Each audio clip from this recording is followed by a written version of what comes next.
The 31-point Charter is also one such invitation to argue with purpose.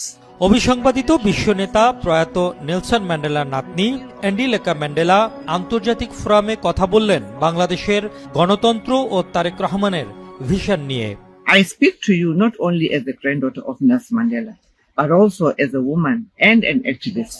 Tarique Rahman politics and policies বইকে ঘিরে আয়োজিত এক অনুষ্ঠানে তিনি প্রশংসা করেন বিএনপির ভারপ্রাপ্ত চেয়ারম্যানের রাজনৈতিক দৃষ্টিভঙ্গি ও ৩১ দফা প্রস্তাবের। The book Tariq Rahman, Politics and Policies, does more than follow one figure.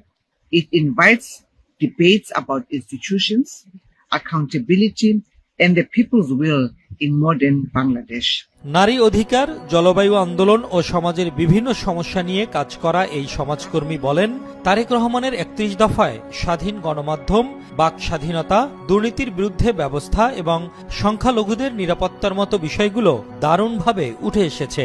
If Bangladesh anchors the spirit of this book and the direction of the 31-point Charter in institutional fairness, women's equality, and climate responsibility, it will not only restore democratic reform, it will renew democratic faith. Nelson ম্যান্ডেলার উত্তরসূরি হিসেবে অ্যান্ডিলেকা মনে করেন ৩১ দফার আলোকে পরিবেশ ও জলবায়ু রক্ষা আন্দোলনেও সফল হবে বাংলাদেশ।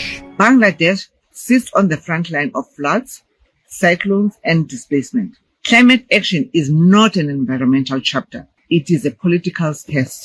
আন্তর্জাতিক অঙ্গনে এমন কণ্ঠস্বর জানিয়ে দিলেও তারেক রহমানের নেতৃত্বে যে নতুন গণতন্ত্রের নকশা আঁকা হচ্ছে তা শুধু বাংলাদেশের নয়, বিশ্ব গণতন্ত্রেরও এক অনুপ্রেরণার গল্প।